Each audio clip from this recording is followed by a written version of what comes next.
Hello everyone. So welcome to the 14th session in our Modern Indian History course. And in today's session, we'll talk about the Lord Dalhousie. Very important personality. One question in the UPSC previous year means has already been asked on him. And we to understand about him some things, a lot of reforms he has taken, and how his actions have finally led to the very seminal movement that is 1857 revolt. Though we won't focus too much on it, but still we will create the backgrounds to reach up to the 1857 revolt, which we will discuss in our theme 3, that is the Indian reaction. Let us start with some questions. First one, consider the following statement about the Charter Act of 1833. It ended company's monopoly of trade in tea and trade with China. The debts of the company were taken over by the government of India. The provided for the recruitment to the civil services through competitive examination. You can pause the video and try to answer this question. Now, we have already discussed Charter Act of 1813 and the Charter Act of 1833. Today, we'll discuss the Charter Act of 1853. Okay, so we have discussed that Charter Act of 1813 has brought the end of a monopoly of the EIC, except with the trade with the China and the tea. Now, that thing also ended with the 1833, right? So, your first statement, that is, it ended company's monopoly with trade in tea and trade with China. Yes, that's a true statement. Second thing, if that fact is not being discussed earlier, you can discuss it here. We can discuss it here. The debt of the company were taken over by the government of India, which was to pay shareholders a 10% dividend on their capital. That means all the debt of the company were taken over by the government of India. Okay. Now, government of India continued to run by the company under the strict control of the board of governors. That is, we have already discussed the political control was increased. That is increasing political control, and 20-year more permission was given. Now, with respect to the civil services, we have seen that yes, provisions were there, but they were not enacted. Because these people, those people who were there, they wanted to control the civil services, right? They wanted to make sure that these appointments, these board of control wanted to make sure these appointments are done by them. Hence, they want to make sure that these are the appointments which are done by them, board of control. Hence, they don't want this competitive exam or the open merit based system. But finally, in 1853, they have to give in with respect to that, and that we will discuss today as well. Okay, so they lost it finally in 1853 when the Charter Act declared that all the recruits to civil services to be selected through a competitive exam. So, in that regard, your statement 1 is right. Statement 1 is right. Statement 2 is right. Statement 3 becomes wrong. That means it provided for the recruitment of civil services through competitive exam, but it has the provision of it. But it was ultimately done by the 1853, because in 1853 they have to mention it again. That is the point. They have to mention it again, and from there it was enacted. So that is the point, right? Let us see one question with respect to the Marathas. With respect to the Marathas, consider the following statement. Sahu was responsible for making the office of the Peshwa hereditary in nature. A campaign against the Portuguese was started against the Balaji Vishwanath, under the Balaji Vishwanath. First Anglo-Maratha War was the result of the internal struggle of the power between the different factions in the Maratha. So you can again pause the video and try to answer this question. We have discussed all the aspects with respect to this particular question.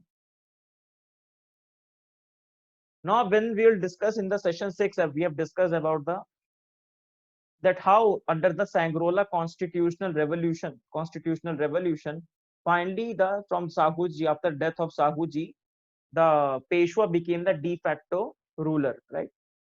Now, that was the Sangrola agreement that we have discussed, and that happened under when the Peshwa was Bajirao. Okay, 1740 to 1761. So Maratha king became the Roy Finant, the mayor of the palace. The Peshwa emerged as the real and the effective head of the Maratha confederacy. Then Sahu died. We have discussed Bajirao was the Peshwa king when Sahu died. A campaign against the Portuguese was done under the Bajirao, who was the successor of the Balaji Vishwanath. Bajirao won, right? So under the Portuguese, that Ranveer Kapoor movie, right? Not Ranveer Kapoor, Ranveer Singh movie. So it was the Bajirao who has done this campaign against the Portuguese. And then finally, we have discussed this first Anglo-Maratha War, which was because of the internal struggles of the power between the different factions of the Maratha. So first statement is right, second statement is wrong, third statement is right. So statement 1 and 3 are right. These Portuguese campaign were taken over by the Bajirao. Bajirao, sorry. You can remember this Padmavat movie. Not Padmavat, sorry. Sorry. Not Padmavat, but that Ranveer Singh movie. Right. Bajirao, Mastani. That was the movie. Now let us discuss one previous year question, and you can see how these questions are being asked so that you can prepare these charter acts with respect to that. Let us see. Consider we have discussed previous question very early because we have already discussed all these things. Consider the following statement with respect to the Charter Act of 1813. Charter Act of 1813. It ended the trade monopoly of the East India Company in the trade except trade with tea and trade with China. It asserted the sovereignty of the British Crown over the Indian territories held by the company. The revenues were not controlled by the British Parliament. We have discussed all of three in our discussion. You can again pause the video and try to answer this particular question. In the Charter Act, maybe such things, such some peripheral things can be asked. For example, the first statement is a very straightforward statement. It ended the trade monopoly of East India Company except the trade in tea and trade with China. Yes, it is the right statement, and that's a very popular statement. So when first statement is right, you can eliminate this, but you need to know all of this statement, or you need to know which is the statement is wrong if you want to get it right, this question right. It was a easy question if you have revised these eight or the charter acts, and that's why I've told you these charter acts are very, very critical. For example, within the Charter Act of 1813, this is the line. Company shareholder given 10.5 debt were taken over, that we have discussed, and the possession of the territory and the revenue for 20 years more without the prejudice to the sovereignty of the crown. That means the revenue company has retained the possession of the territory and the revenue. Hence your third statement, that is these revenues were now controlled by the British Parliament. This statement is wrong. Territories and revenues are now being controlled, still being controlled by the company for the coming 20 years. Then the constitutional position of the British territory was explicitly defined for the first time. And this is the statement I have highlighted while we are discussing this. So it asserted the sovereignty of the British Crown over the Indian territories held by the company. So second statement is right. First statement is right. Third statement is wrong. So statement 1 and 2 are right. Okay. So this is your answer is A. Okay. Chalo. So let's very quickly again the thing that Warren Hastings, the adventures of the Warren Hastings. Then we have discussed. Then after Warren Hastings, Lord Cornwallis, not very important. Then John Shore, non-eventful policy of non-intervention. Richard Wellesley. Then after Richard Wellesley, George Borlaug. That is again Vellore Mutiny, in which the William Bentinck was also present. Ending of the Second Anglo-Maratha War, the last treaty which was signed with India. Then the passive phase with the Minto, we have discussed the Hastings, we have discussed the Amherst, first Burmese War, Treaty of Yandabu. Then we have the William Bentinck, and that we have discussed a lot of things with respect to him. Just keep in mind this Treaty of Perpetual Friendship with the Ranjit Singh, the name itself. We've discussed in a question and we've discussed multiple times, so not an issue now. Now, after Bentinck, we have the Lord Metcalfe. Now, Lord Metcalfe is a very famous one for his restrictions. He has released the restrictions on the press, and for that he is also known as the liberator of the press as well. So he was sent to Punjab. We have discussed him. For example, he was earlier there. He was sent to Punjab in 1809 as a resident. He was resident in Delhi during the period of Lord Hastings. He served under the William Bentinck. In him, the new press laws have been passed, removing the restrictions on the press. So with respect to press, he was a good figure, and that's why he's known as the liberator of the press as well.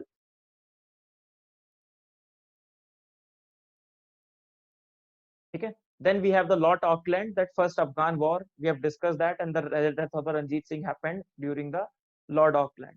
In 1742, when the British have lost this first Afghan war, he was sent back. That okay, come back. Not sent back. He said that come back to Britain. Then we have discussed Lord Ellenborough, 1842 to 1844, and end of the Afghan war, annexation of Sindh was being done. Charles Napier, we have discussed the role of the Charles Napier, abolition of slavery, 1843, which was mentioned in your 1833 Act and ultimately being done here. and the war with the Gwalior, which we have not discussed, not very significant. Now we come to Lord Hadding after your Ellenborough. Lord Hadding 44 to 48. Very important, that is the Anglo-Sikh War happened in his time, first Anglo-Sikh War after the death of the Ranjit Singh, right? And Treaty of Lahore was signed. Then social reforms, including the abolition of female infanticide and human sacrifice. This is one thing you need to remember.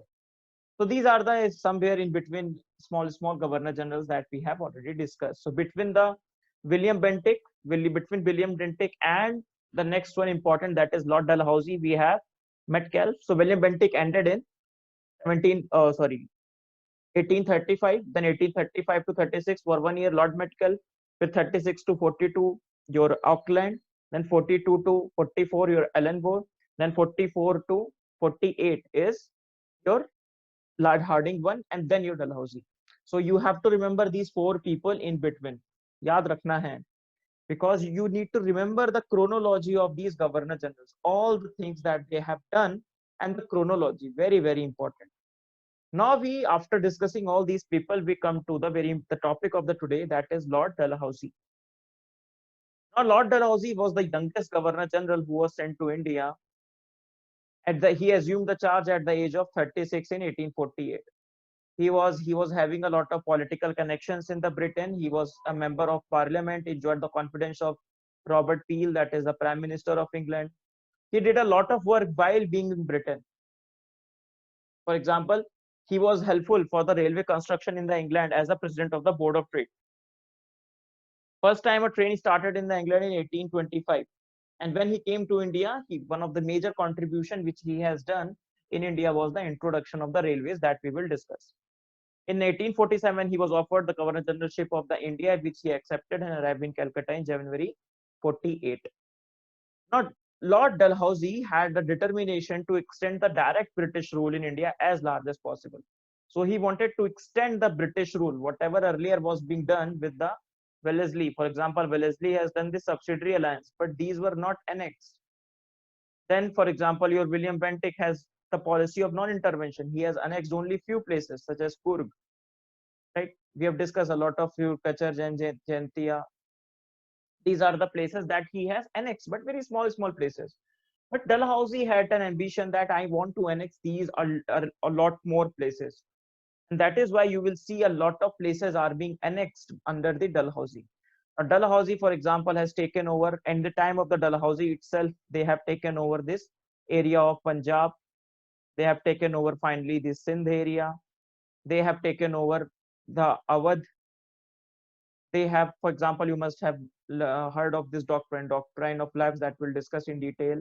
So under the doctrine of lapse, he has taken a lot of places. For example, he has taken up this area of the Sikkim as well. Then in his time only, the second Anglo Burma War was being fought. So a lot of area, Pegu Wegu, these are the area have been taken. So a lot of annexation was done by the Dalhousie administration. Okay? Now let us see one by one. First, we'll see the different type of expansionism was done in the time of the Lord Dalhousie. First, the second Anglo-Sikh War, that is in which the Punjab was annexed, and second Anglo-Sikh War. We'll revisit it again. I've kept the slides here. In 1850, the Sikkim ruler compelled to cede the territory of the Sikkim Tarai and lower course of the Teesta River. So that means these are the areas which were ceded to the Britishers that we have discussed. These are the areas which were ceded by the ruler of Sikkim in 1851. Then you have the second Anglo Burma War, Dalhousie annexed Pegu, that we have discussed. So annexation, after the annexation happened, first Anglo Burma War was fought in the times of the Lord Emrys, then Lord Dalhousie. Then treaty with the Nizam, he ceded Berar, one more territory he got, and then Doctrine of Lapse, that we'll discuss in detail. And then Awadh was also annexed. Awadh was a very big territory, and that was annexed on the pretext of the misgovernance, and that will set up the context of the 1857 revolt as well. Okay? So these are the expansionism that you need to remember with respect to Dalhousie. With respect to Dalhousie, two things are important. Firstly, his expansionism, and secondly, his reforms. The question on his reforms has already been asked. That is, that he was the maker of the modern India. This question has already been asked in UPSC. In future, you can expect one question on the The expansionism which was done in the time of the Lord Dalhousie. There you have to talk about all these kinds of the expansionism. For example, the Second Anglo-Sikh War we have discussed. After the end of the First Sikh War, humiliating treaties were being signed. Inhuman treatment was done to Rani Jindal. It was a mass uprising in the Multan, and everybody joined in, and that given a pretext to the Lord Dalhousie, because as we have discussed, that Lord Dalhousie just wanted to emerge or create this direct rule of the British ruler in the India. That is his intention. So obviously Dalhousie himself proceeded. A lot of battles were being fought, Ramnagar, Chilawala, and Gujarat. So these are the battles being fought. Ultimately, they have the Sikh army has surrendered. Both see each other's mutual admiration was done, and ultimately, Punjab was put under a chief commissioner. We will discuss this within the administrative reforms of the Lord Dalhousie as well. That how he dealt with the newly annexed territories. So under John Lawrence, this was kept under the chief commissioner, and they saw the Lord Dalhousie or the British saw how well the Sikhs have fought, right? And that was that they will be included within the army, and a separate non-regular army will be kept in Punjab. A non-regular army will be kept in the Punjab of these people that will help the Britishers when they will require them. Then we have this Anglo Burma story. So first Anglo Burma War under the William Empress. Then you have the Lord Dalhousie second Anglo Burma War. After the Treaty of Yandabu, we have seen how William Bentinck has also taken over Kajan Jayanti, and obviously British wanted more coastal areas, right? So Lord Dalhousie asked for compensation because of the mistreatment which was done, stepmotherly treatment given to the British merchants by the Burma rulers, Burma officials and the rulers. So Lord Dalhousie asked for Burma for the compensation. No reply was sent from the other end. The idea was to make a reason for the imposed war, and the war was imposed, and we have seen that much territory more is taken up. You can see this more territory has been taken up by the Britishers. This is at the end of the first war. This is at the end of the second war. And just very quickly, I'm going through because we already discussed in detail all these things. Now, annexation of the Awadh. Now, the Awadh story, we have discussed the Awadh story with Shuja-ud-Dawla, the time he with the Treaty of Allahabad. Then we have discussed him again in the Rohila Khand. Then we have discussed him again during the subsidiary alliance. So finally, William Sleeman was kept in the residence in the Lucknow. He reported that in the Awadh there is a huge misgovernance which is taking place. A lot of misgovernance was taking place. The Nawab is not doing anything, and hence we should do something.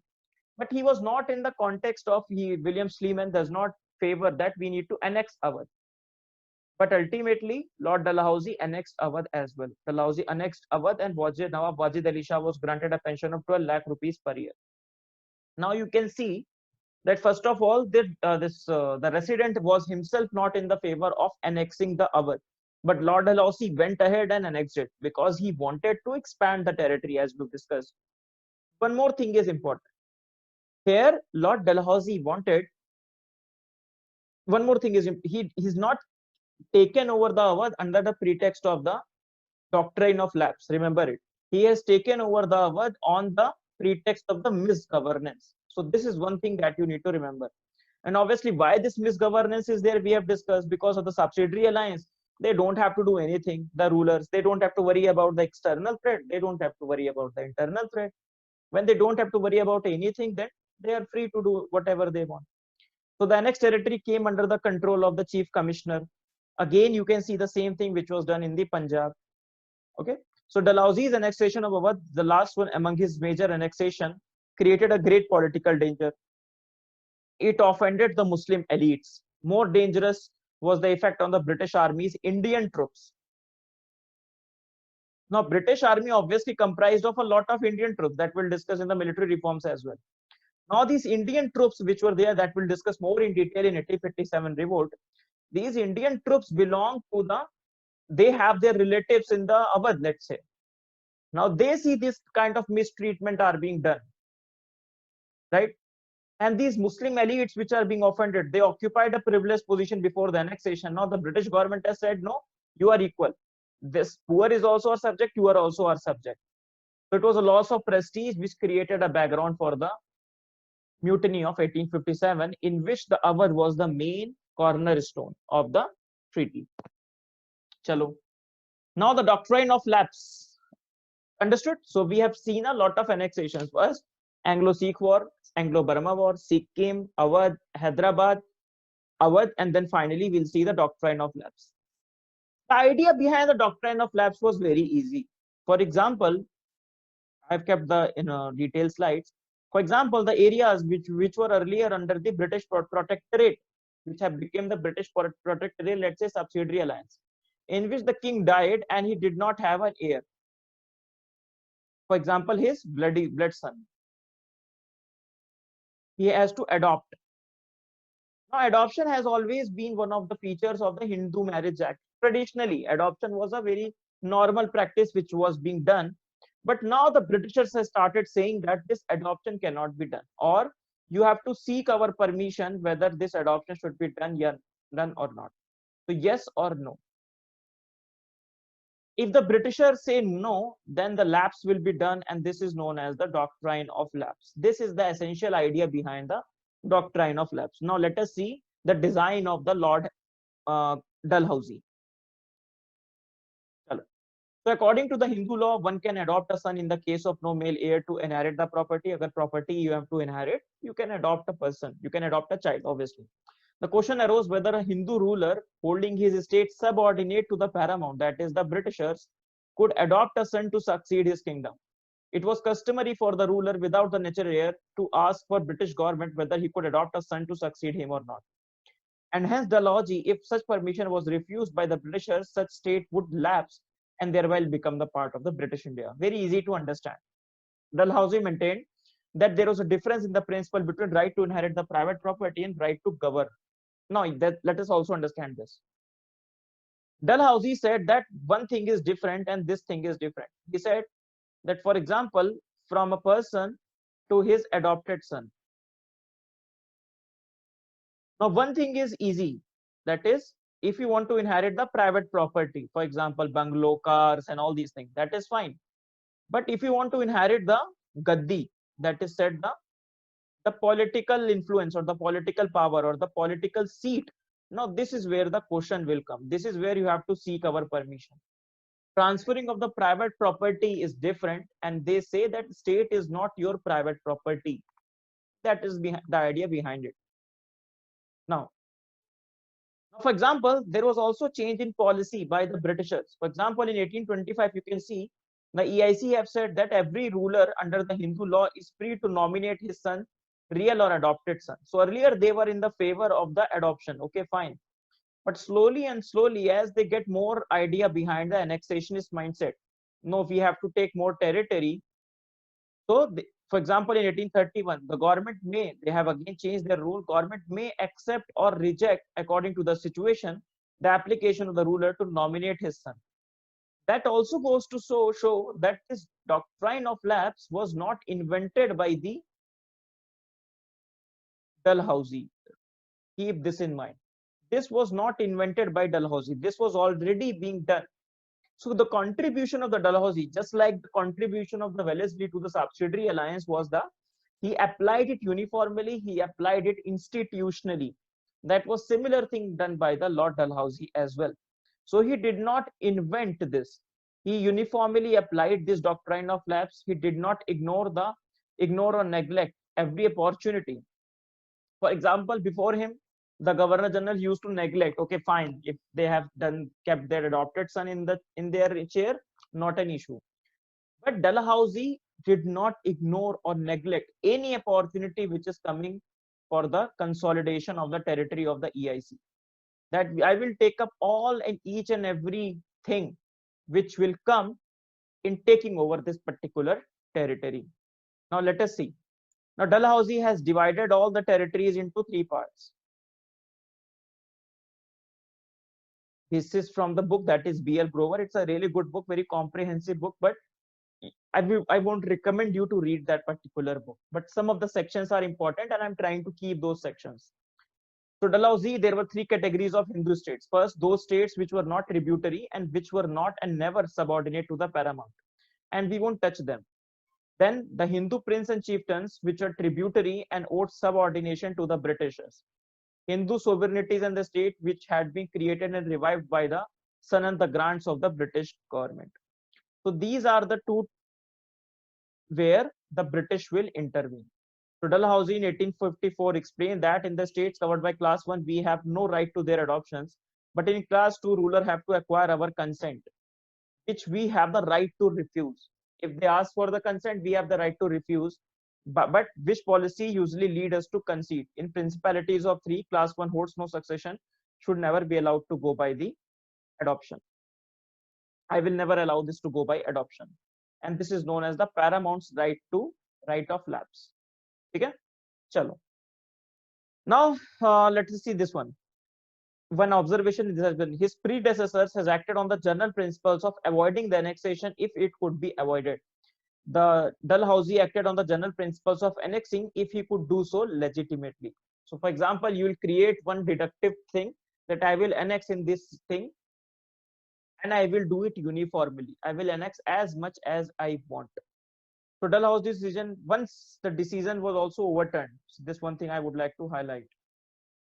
It was not that his decisions would always were taken up. For example, one of the decisions was overturned by the court of directors in the case of a Rajput state of Karauli. So this one fact you need to keep in mind, that one case was also rejected by the court of director, which was decided by the Dalhousie. Now you need to, this is your homework. One thing you can do, you can go into the India map and search for the different areas, arrange this chronology in the map to improve your recallability. So this is where the application of the doctrine of lapse has come. Satara, Jaitpur and Sambalpur, Bhagat, Udaipur, Jhansi and Nagpur. From Jhansi you will have this Rani Lakshmi Bai, who will also suffer the fate that is his adopted son was not considered as the heir to the throne. So this is the first part of the discussion with respect to Dalhousie. Dalhousie may we need to discuss two parts. First, the part of the annexations and the enlargement of the territories. The second part that we have to discuss is his reforms. Now the question has already been asked in the main. So what I expect, first of all, for your answer writing, you should write that. I have kept that question. But also you need to prepare these reforms from the prelims perspective. Very, very important.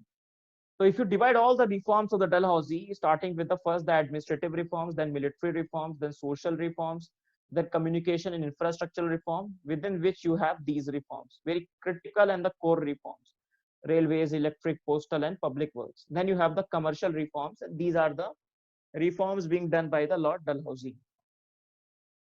Let us start with the administrative reform. So for example, as we have discussed that he has taken over a lot of territory, the new territories have been added. So a lot of wider responsibilities he is having. So for example, when you get a big responsibility, for example, from an MLA, you become an MP. Now you are an MLA of a small area. So you need to cede that responsibility to someone else. And you have to take care of the bigger idea. So Dalhousie wanted to take up the bigger responsibility, and he has placed the Bengal under the charge of the lieutenant governor. First thing. Then what about the newly acquired territories? For example, we have discussed about the Awadh, we have discussed about the Punjab. So it will be placed under the commissioner, right? Henry Lawrence, for example, we have discussed with respect to Punjab, and it will be directly accountable under the Governor General. So it was a very centralized control system. It was done. So commissioner will be directly responsible to the Governor General, and they will be put in charge of the new territory. This system is also known as the non-regulation system. Known as the non-regulation system. Some military reforms, for example, now you have a lot of territory from Sindh here to Bengal and to Assam here. This much territory, you can see the extent of the territory. And that is why you need to have the better distribution of the troops, right? Because if, for example, any uprising is there in any part, and these uprisings we will see a lot of uprisings have happened. We will see these uprisings happen. So they need to have a response to it in the form of the better distribution of the troops. And for that better distribution of the troops and the movement of the troops, he will also introduce the railways. Okay? So one of the, just one second. So one of the objective of introduction of the railways is the defenses, to solidify the defenses of the nation. Headquarters have been shifted for the Bengal artillery from Calcutta to Meerut. So you can see more northward expansion or Awadh area. Meerut lies in the near to Delhi. Then permanent headquarters shifted to Shimla. The importance of the Shimla has increased a lot. A cold place that they have acquired after the Treaty of Sagauli. Then Dalhousie has recommended, it was a recommendation of the Dalhousie, that we need to increase the European element and we need to decrease the Indian element in the army. Now remember this recommendation, very, very critical recommendation of Dalhousie. He's saying that we need to increase the Indian element in our, decrease the Indian element in our military and increase the Europeans in our military. What he's saying that European forces, a part of the military, are the essential element of our strength. That means he was very skeptic with reference to the Indian soldiers which was there. He said that we need to increase the European number of Europeans, and we'll come to this recommendation after your revolt of 1857. Now, a lot of, still after this recommendation, you can see this was the ratio. For example, 45,000 Europeans and you have 2,23,000 Indians. So a lot of Indians are there vis-a-vis Europeans. As we have discussed, in the Punjab, he has set up one irregular force. So these are the military reforms which are being done by the Dalhousie. So first is the administrative reforms, and second are these are the military reforms. Then what about the social reforms that we'll discuss again into the heading of education. For example, one of the things that we've read with respect to education till now, that is 1813 Charter Act, 1 lakh rupee was given. 1833 the Macaulay was sent, and they have this controversy, that is Orientalist versus the Anglicist. Then in the 1854 Wood's dispatch has been sent.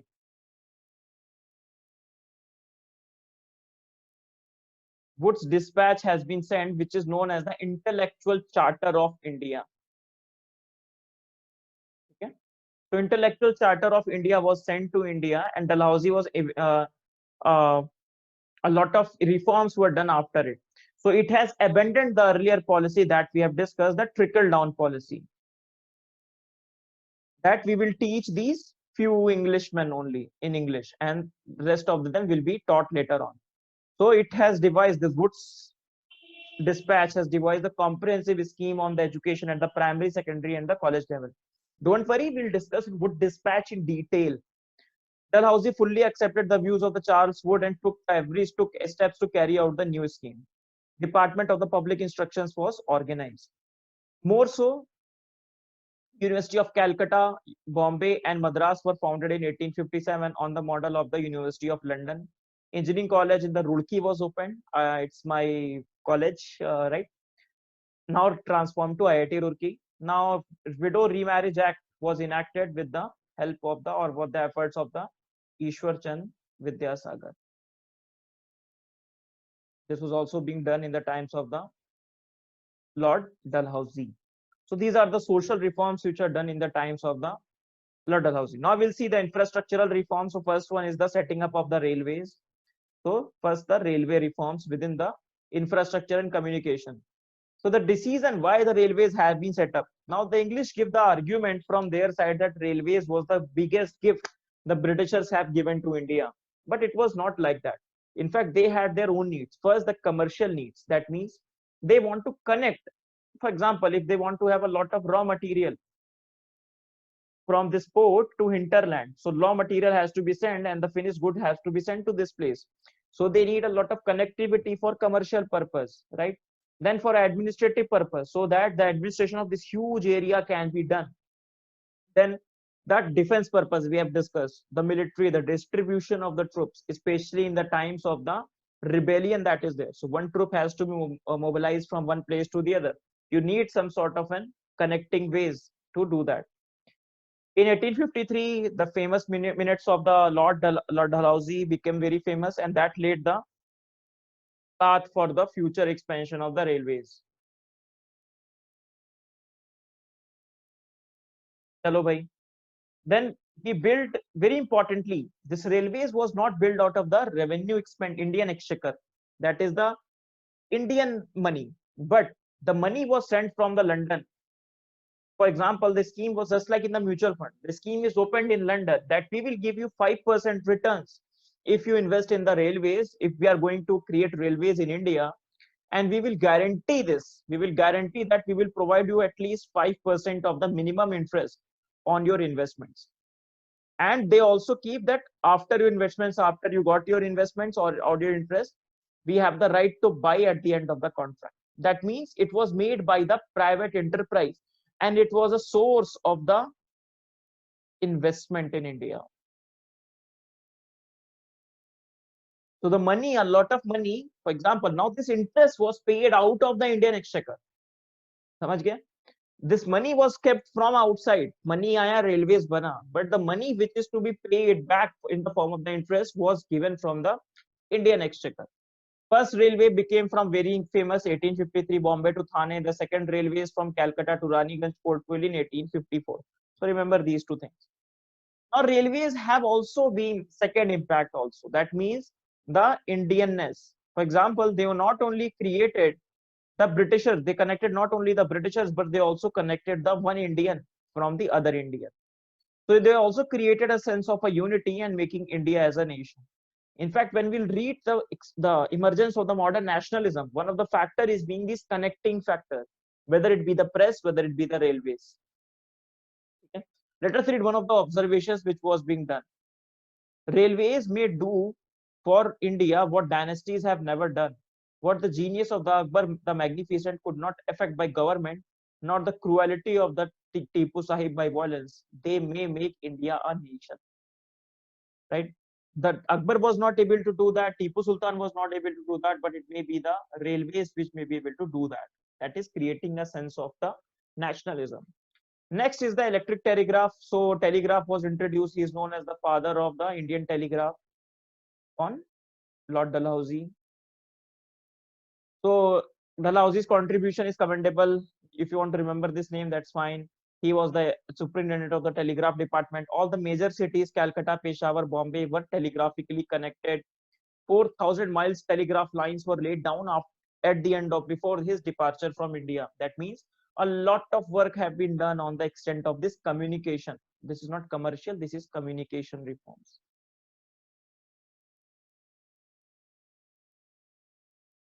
Communication reforms. Okay.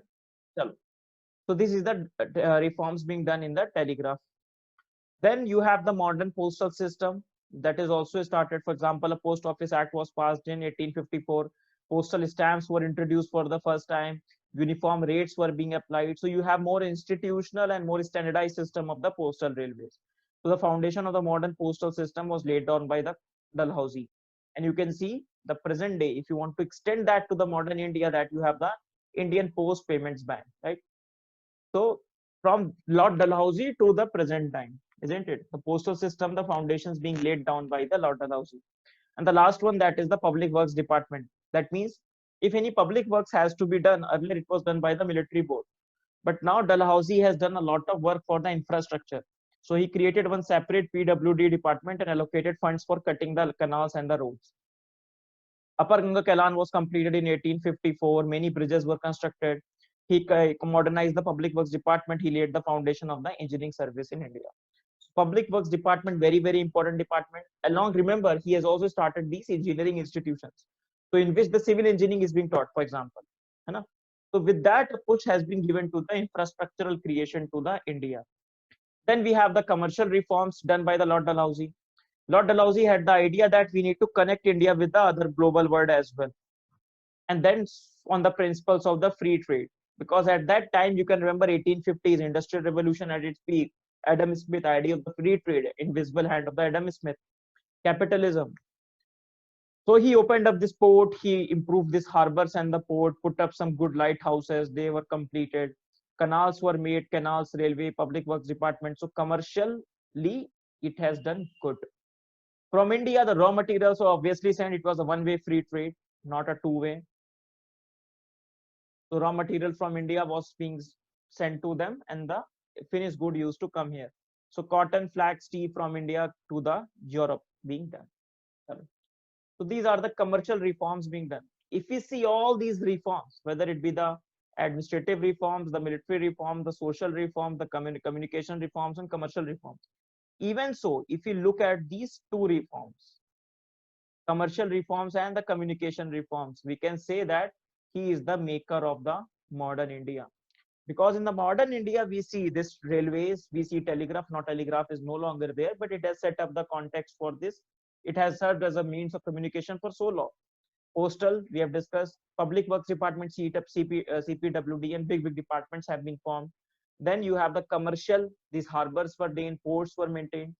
So you can see that he laid the foundation of the modern India. But also you have to critique him that this was not done for the sake of the modern India. Acha, one more thing you can add, modern India, that is the feeling of the Indian. That is the Indian nationalism was also crept in because of such reforms. Because of the railways, for example, telegraph, for example, communication became easy. So in that regard also, he is the maker of the modern India. He was one of the instrumental who helped in the creating the feeling of the nationalism as well. Hence, he is also known as the maker of the modern India. So this is the end of Dalhousie. Let us see the one thing that happened in his time, that is the Charter Act of 1853. Now, this is the last Charter Act in the series of the Charter Acts 1739, 1793, 1813, 1833, and 1853. So 20 years, 20 years, 20 years. And it was the last Charter Act that we need to remember, and a very, very important Charter Act as well. Now, in this Charter Act, a very important thing that has happened that we need to remember. Now, the Governor General in Council, first time the separation was done in the executive function and the legislative function. Executive function and the legislative function, first time this difference was being done. Okay. Now this difference is very, very important. For example, if you extrapolate it, then you can see current executive, that is the Modi ji, that is your cabinet or COM, Council of Minister, and next this will become your parliament. And we will see now the acts which will come that will proceed in this way. Now, the first time it was done that these executive and the legislative branches were separated out. Earlier, we have discussed this executive and the legislative are mixed, and the separation was done with the judicial branch, with your Cornwallis separation of power. And this was the extension of the principle of the separation of power. I hope it's an easy thing to understand. So the Governor General in Council earlier used to make the laws as well as they used to execute the laws. But now the separation has been done. But this separation is started now. Now the same body will meet as an executive and the same body will meet as a legislative body. Now now you understand which will be the more important body. Think about it. Which will be the more important body? The more important body for now will be the executive body. It will just for be the namesake. And now if you want to associate Indians to your these things, to give a semblance of the Indian participation, where will you associate Indians? These places. Then next part, how you will do the Indians? How will you select the Indians? There are two ways to select the Indians. First, to nominate them. The Britishers are nominated by the Britishers, or you give a proper elected one by the people, let us say. So which they will start? They will start this nominated one. So slowly and slowly we will trace this thing and very beautifully we'll cover this so as to make you understand these basic things. Agar ek bar, once this framework is set in your mind, then there is no problem in remembering the Charter Acts from here on or the Government of India Acts here on. Okay? Now let us start with the 1853. So the first time separated the legislative and the executive functions of the Governor General Council. It provided for the addition of 6 new members as the legislative councillors to the council. In other words, established the separate Governor General Legislative Councils, which to be known as Indian Central Legislative Council, which will be known as the mini parliament, adopting the same procedure that of a British parliament. Thus, legislation for the first time was treated as a special functions, requiring the special machinery for the and a special process. Okay? Now, okay, fine. 6 new members are being added for the legislative council. Then it introduced the open competition that we've hinted in 1833 Charter Act. It introduced for the first time introduced the open competition for selection and the recruitment of the civil servants.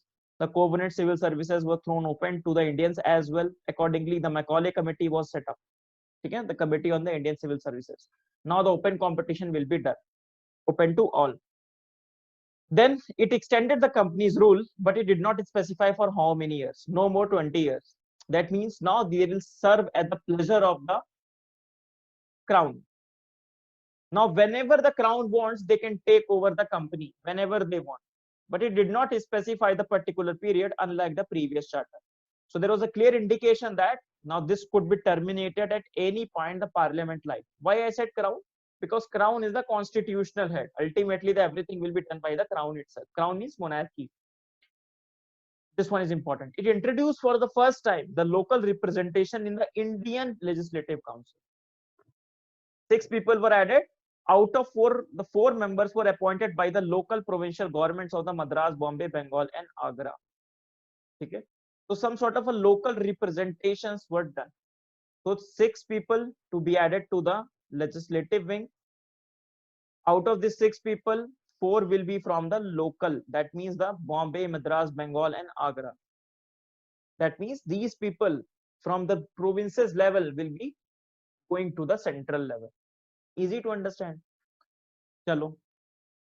Strength of the court of directors was reduced to 18 and empowered to create new presidencies, the court of directors. The law member became the full member of the Governor General Executive Council, and this was one of the last series of the Charter Act passed by the British Parliament between 1793 and 1853. Significant constitutional landmark. Why? More importantly, remember significant constitutional landmark. Executive, legislative separated, legislative 6 people added. Out of 6, 4 people were locally sent. Still no Indians were being sent. No Indians are still there. So let us estimate the Lord Dalhousie. So Lord Dalhousie left in 1856. The outbreak of the mutiny in the following year led to severe criticism of his policy, especially the Doctrine of Lapse. Some people have said the way he has annexed these territories, this was the reason behind the 1857 revolt, which has led to death of a lot of Britishers as well. Exhausted by the years of his workload, he fell in and died in 1860 itself. There was no doubt that Dalhousie was an able administrator and a visionary. He increased the extent of the British India and consolidated it. He inaugurated an era of progress on many sides. He was the father of railways and telegraph. We have discussed that. Introduced the pattern of modernization, and hence many historians hail him as the maker of the modern India. But always remember, you never praise any British Governor General, because under overarching umbrella of their working, we have discussed it earlier, and an unethical and an illegal thing under which they are working. This is your homework. So in many ways, Lord Dalhousie was the founder of the modern India. Elaborate. So 10 mark question, 200 words, you can attempt it. It was asked in the UPSC previous year question. So with this, we finish our today's session. Today we have discussed 3 things in essence, 4 things in essence. First, after William Bentinck to Lord Dalhousie, the Governor Generals which have come.